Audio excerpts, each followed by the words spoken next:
Alors écoute, tu es fauché. Et franchement, ce n'est pas grave tant que tu prends la décision consciente de changer ta situation ou de retourner manger des Cheetos et jouer à Fortnite. Honnêtement, c'est ton choix.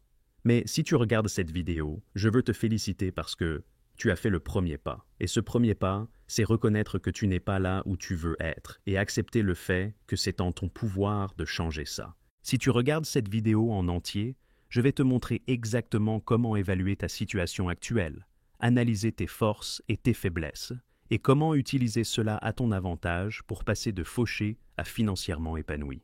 La première chose à faire, c'est évaluer honnêtement tes atouts. Et je ne parle pas de ton portefeuille immobilier, de tes actions ou de tes cryptos. Je parle des avantages que tu possèdes, des atouts immatériels que tu as dans ta vie. Il faut comprendre que dans ce monde, on est payé en fonction de la valeur qu'on apporte ou des problèmes qu'on résout. Chacun a des avantages compétitifs, certains sont innés, d'autres sont acquis. Il faut tirer parti de tes avantages. Et d'ailleurs, si tu vis chez ta mère, dans le sous-sol, tu as quand même un avantage, et je vais t'expliquer lequel dans un instant. Un des avantages, et tout le monde le sait, c'est que plus on a d'argent, plus on peut en générer avec cet argent. Mais oublions ça, parce que comme le titre l'indique, tu es fauché, donc ce n'est pas un avantage pour toi. Alors, quels sont les autres atouts sur lesquels tu peux t'appuyer? Le premier, c'est le travail acharné. Ça m'agace un peu parce que, dans le développement personnel, on parle souvent du travail dur comme si tout le monde était travailleur, ou comme si c'était facile, comme si c'était juste bosse dur et tu réussiras. Oui, bien sûr, mais si on admire les gens qui travaillent dur, c'est parce que ce n'est pas un trait de caractère si courant que ça. La plupart des gens ne possèdent pas cette qualité. Honnêtement, je ne suis pas la personne la plus travailleuse qui soit. J'ai juste d'autres traits de personnalité que j'ai exploités à fond et qui m'ont permis d'atteindre mon niveau de succès. Mais entre 14 et 20 ans, le travail acharné était ma principale force. Pourtant, je ne me considérerais toujours pas comme le plus bosseur de la pièce, loin de là. Mais j'ai gagné mes galons, et c'est ça l'important. Si tu regardes cette vidéo, tu dois gagner tes galons aussi. Travail acharné, dévouement et discipline sont essentiels. Tu n'y échapperas pas si tu veux atteindre ton objectif de 6 chiffres.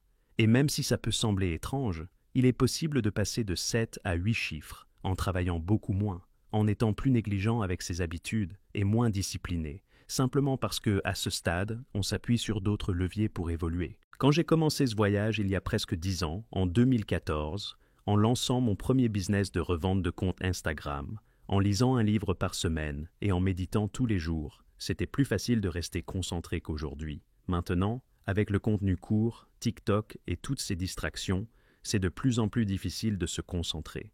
Donc, si tu fais partie de ces rares personnes capables de se plonger dans une tâche sans se laisser distraire, c'est un énorme avantage.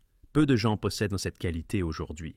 Mais attention, tu n'as pas besoin d'être un David Goggins. Tu sais, quand tu te bats et que tu es à bout, mais que tu te dis « merde, je dois y retourner », c'est ce que je veux que tu ressentes.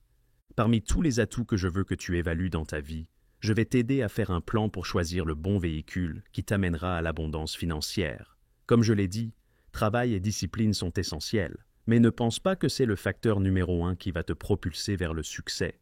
Je dirais que c'est peut-être le 3e ou même le 4e élément le plus important. Le prochain atout, c'est ton niveau de compétence. Mais le problème, c'est que la plupart des gens se spécialisent dans des choses insignifiantes. Je vais te donner un exemple parfait, les jeux vidéo. À chaque fois que j'en parle, les gamers s'énervent. Mais tu comprends pas, ça m'aide à socialiser. Ou encore, il y a des gens qui gagnent des millions en jouant aux jeux vidéo. Et je leur réponds, oui, c'est vrai, mais ce n'est pas toi. Les gens qui gagnent des millions en jouant à des jeux vidéo ne sont pas ceux qui passent leur temps à défendre les jeux vidéo dans les commentaires YouTube. Donc, arrête de te concentrer sur des choses insignifiantes. Génial, tu as terminé Fortnite. Et après, ça a changé quoi dans ta vie? Rien. Ça ne contribue en rien à bâtir un avenir solide pour toi et ta famille. Attention, je ne dis pas qu'il ne faut pas avoir de loisirs. J'ai commencé le tennis récemment et je m'y entraîne plusieurs fois par semaine. Est-ce que je vais devenir joueur professionnel? Non. Mais j'ai mes business, mes compétences qui me rapportent beaucoup d'argent et à côté, j'ai un loisir. Et c'est pour ça que l'argument Elon Musk joue aux jeux vidéo ne tient pas. Il peut se le permettre, parce qu'il a déjà bâti son empire. Mais si tu es fauché, tu n'as pas ce luxe. Ne perds pas ton temps dans quelque chose qui ne te rapporte rien. L'atout le plus important que tu peux avoir dans ta vie, c'est ton niveau de compétence. Parce que peu importe ce qui t'arrive, si tu as des compétences solides, tu pourras toujours rebondir. Certaines compétences seront utiles toute ta vie, peu importe le secteur. La vente, le marketing, même Excel. Je connais des gens qui paient des fortunes pour des spécialistes d'Excel parce qu'ils ne savent pas s'en servir. Idem pour la comptabilité, le montage vidéo. Si tu maîtrises l'une de ces compétences, considère cela comme un atout précieux. À chaque fois que je me demande si j'ai besoin d'apprendre une nouvelle compétence, je me pose une seule question. Est-ce que cette compétence me sera encore utile dans 10 ou 20 ans, même si je change complètement d'industrie? Si la réponse est oui, alors je m'y intéresse toujours. L'autre atout important, c'est ton réseau. Mais il ne suffit pas d'avoir un réseau. Il faut un réseau qui te rapporte de l'argent. Beaucoup surestiment leur réseau. Ils me disent « j'ai un bon réseau ». Et quand on gratte un peu, on se rend compte que ce sont juste 3 potes du lycée, dont un bosse comme assistant junior, l'autre chez Goldman Sachs et un autre comme petit manager chez HSBC. Ton réseau, ce n'est pas juste les gens que tu connais, c'est les personnes que tu peux appeler à 3 heures du matin pour un service et qui répondront présents. Je discutais avec un ami récemment et son réseau est incroyable. Il connaît les plus gros restaurateurs, des rappeurs, des organisateurs de clubs. Son réseau est une véritable mine d'or. Quand quelqu'un veut une table VIP à Miami ou des billets pour le Grand Prix de Monaco, c'est lui qu'on appelle. Il a mis des années à construire ce réseau, mais aujourd'hui, il peut en vivre. Il peut réellement monétiser à la demande, tandis que moi, par exemple, j'ai un réseau extrêmement puissant, mais mon réseau n'aide en rien ma société de logiciels, sous aucune forme ou manière. Mon réseau n'a pratiquement aucun lien avec ma fortune. Je l'ai construit parce que, à un certain stade de la vie, on aime être entouré de personnes de très très grande valeur. C'est très agréable de pouvoir demander des faveurs à tant de personnes. Et peu importe le pays où je vais, je bénéficie d'un traitement spécial grâce aux personnes que je connais et à mon réseau proche. Mais au final, cela ne me rapporte pas un centime de plus. Prends une décision sur l'industrie ou la voie que tu veux emprunter dans la vie et sois honnête avec toi-même. Est-ce que ton réseau te rapporte réellement plus d'argent et constitue un atout pour ton abondance financière? Car, comme je l'ai dit, même dans mon cas, mon réseau n'a pratiquement rien à voir avec ma réussite financière. Le dernier atout que tu peux posséder, c'est le temps. Et je parle ici de 2 dimensions dans la vie. La première, c'est le temps que tu as en ce moment, et la seconde, c'est le temps qu'il te reste à vivre, ta trajectoire de vie. La première est assez évidente. Plus tu as de temps, plus tu peux investir ce temps dans le freelancing, dans l'apprentissage auprès d'un mentor, dans la création de ton propre business en ligne. Peu importe le véhicule que tu choisis pour atteindre la liberté financière et l'abondance. Plus tu as de temps, plus cela sera bénéfique. Et une partie de cela, c'est aussi ton filet de sécurité. Si tu as un travail en remote et que tu ne dois te connecter que 2 ou 3 heures par jour parce que tu travailles pour une entreprise obsolète qui ne sait même pas si tu fais bien ton travail, parce que personne ne sait vraiment ce qu'il fait dans cette entreprise, alors tu peux utiliser le reste de ta journée pour bâtir ton business en ligne. Ou bien si tu vis chez tes parents, que tu as 22 ou 23 ans après l'université et que tu sais que tu as 1 ou 2 ans avec quasiment 0 dépenses, alors tu as le temps nécessaire pour te consacrer entièrement à tes ambitions entrepreneuriales. C'est évident, plus tu as de temps au présent, plus tu as de chances d'atteindre l'abondance financière et de sortir de la galère. Mais il y a un aspect dont peu de gens parlent suffisamment, la vision à long terme. Si tu as moins de 28 ans, tu as un avantage énorme. Je m'adresse ici principalement aux hommes, mais bien sûr, cela peut aussi s'appliquer aux femmes. Mon père biologique était un alcoolique violent, donc j'ai traversé beaucoup d'épreuves et de souffrances pour en arriver là. Alors, excuse-moi si parfois je parle directement aux hommes. J'aurais aimé que quelqu'un me donne ces informations quand j'étais plus jeune et que je tentais de comprendre le monde. Revenons à mon point. Les hommes atteignent leur apogée entre 32 et 38 ans. À 29 ans, une femme ressent une pression bien plus forte pour se marier et avoir des enfants. Ce n'est pas juste une pression sociale, c'est une réalité. Elle sait qu'à 34 ans, elle aura moins d'opportunités qu'à 29. En revanche, un homme à 34 ans est bien plus attractif qu'à 29, s'il travaille sur lui-même et avance jour après jour. C'est pour ça que je dis que si tu es fauché à 29 ans en tant qu'homme, ce n'est pas un drame. Pendant les 3 prochaines années, consacre-toi entièrement à devenir millionnaire, sans te soucier d'une relation ou de toute autre distraction. C'est l'avantage ultime.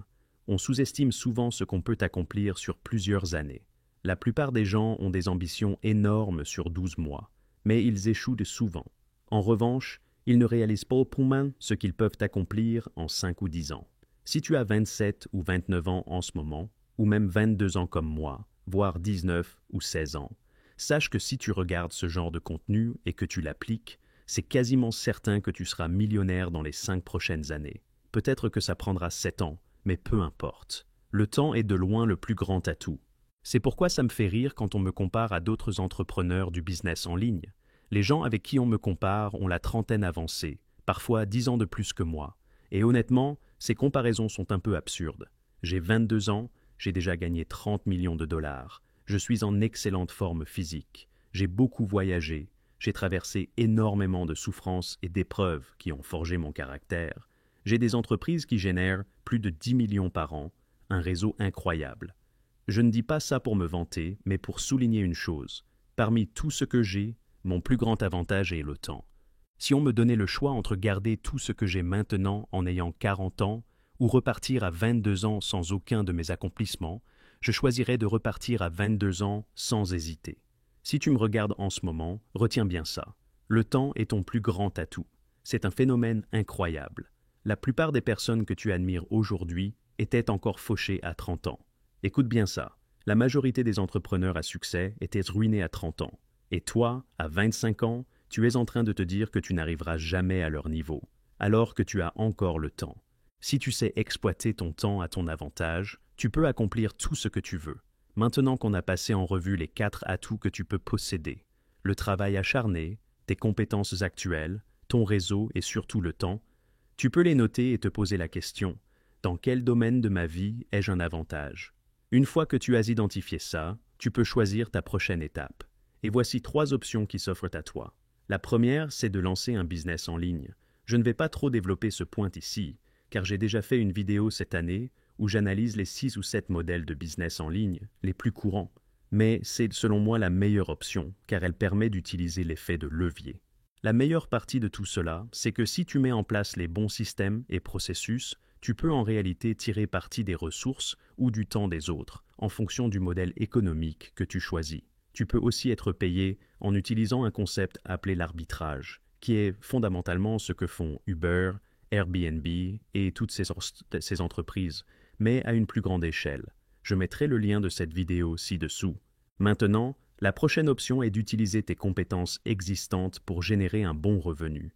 Par exemple, si tu es bon en vente, en montage vidéo ou dans d'autres domaines, tu peux exploiter ces compétences. Mais le plus important est la manière dont tu les présentes et à qui tu vends ces services. Il faut bien comprendre que tu peux simplement être un monteur vidéo et gagner 2500 $ par mois. Ou bien, tu peux positionner ton service en tant que monteur vidéo axé sur la performance et être payé 6000 $ par mois. La seule différence, c'est la manière dont tu vends ton service. Par exemple, au lieu de dire que tu vas simplement faire en sorte que la vidéo soit bien montée, tu peux dire « Je vais optimiser cette vidéo pour maximiser la rétention ». La rétention est l'élément le plus important. Lorsque tu parles à ton client, tu peux lui dire « Sur les 10 000 personnes qui regardent ta vidéo avec mon montage, tu auras 3500 personnes qui iront jusqu'à la fin, alors que d'autres monteurs n'arrivent qu'à garder 1200 spectateurs jusqu'au bout. J'apporte donc 3 fois plus de résultats, ce qui justifie le fait que je facture 2 fois plus. Le point clé, ce n'est pas juste d'avoir une compétence, mais aussi de savoir comment la présenter et la vendre à la bonne personne, organisation ou entreprise. Si tu arrives à démontrer clairement le retour sur investissement que ton travail apporte, les entreprises seront prêtes à payer. Dans ma propre entreprise, j'ai des employés qui gagnent entre 18 000 et 20 000 $ par mois, et je ne parle même pas des postes de direction comme mon CEO ou mon CMO qui, dans certaines de mes entreprises, gagnent plus de 50 000 $ par mois entre leur salaire de base et leur prime de performance. Je parle juste des employés classiques, et certains d'entre eux gagnent presque $250 000 par an grâce à leur performance et à leurs compétences. Ils savent quantifier la valeur financière qu'ils apportent à l'entreprise. Donc, pour toute personne qui possède déjà une compétence, c'est clairement la meilleure option pour commencer. Prends ta compétence, trouve la meilleure façon de la packager et de la vendre, et ne ressens aucune honte à travailler pour une entreprise tant que la rémunération est bonne et que tu as la possibilité d'évoluer et d'améliorer ton potentiel de gain. La dernière option, c'est de devenir apprenti ou stagiaire non rémunéré dans une entreprise. C'est un point très important, car je vois des gens faire cette erreur tout le temps. Ne pense pas que simplement parce que tu as du temps libre, tu es automatiquement utile à une entreprise. Je vais le redire, tu peux te présenter à une entreprise et dire « Je vais travailler pour toi gratuitement », mais que doit faire l'employeur? Il doit maintenant passer du temps ou assigner des ressources pour te former pendant 40 heures. Cela signifie que tu coûtes plus cher à l'entreprise que ce que tu ne lui rapportes. Je vois ça tout le temps, notamment sur Instagram où je reçois littéralement des centaines de messages par jour. Parmi eux, il y en a au moins 50 qui me disent « Je suis prêt à traverser le monde, à tout abandonner, à travailler gratuitement pour toi. » Et ma réponse est toujours la même. « Ok, mais qu'est-ce que tu sais faire? As-tu des preuves de ton travail? Quelle est la qualité de ton travail? » Si ces gens étaient intelligents, ils diraient plutôt « Je vais travailler pour toi gratuitement pendant 3 mois pour te prouver ma valeur. Ensuite, voici combien j'aimerais être payé. Voici la qualité de mon travail. Et si, au bout de ces 90 jours, tu estimes que mon travail n'est pas à la hauteur et que tu ne veux pas m'embaucher, alors aucun souci. J'aurai acquis de l'expérience, tu auras eu du travail gratuit, et on se serrera la main et on passera à autre chose. C'est la bonne façon de trouver un apprentissage ou un stage non rémunéré. Je préfère être celui qui te dit la vérité, même si elle est dure, plutôt que de te laisser faire des erreurs encore et encore en essayant de contacter des entreprises, des influenceurs ou des entrepreneurs d'une mauvaise manière. Et si tu as entre 15 et 20 ans et que tu n'as pas encore trop de responsabilités financières, il n'y a absolument rien de mal à travailler gratuitement dans une entreprise pour acquérir de l'expérience, apprendre les rouages d'une industrie et bâtir ton expertise. Alors, mesdames et messieurs, si je te parle de cette façon, c'est parce que je tiens à toi. Je sais que je peux être un peu dur parfois.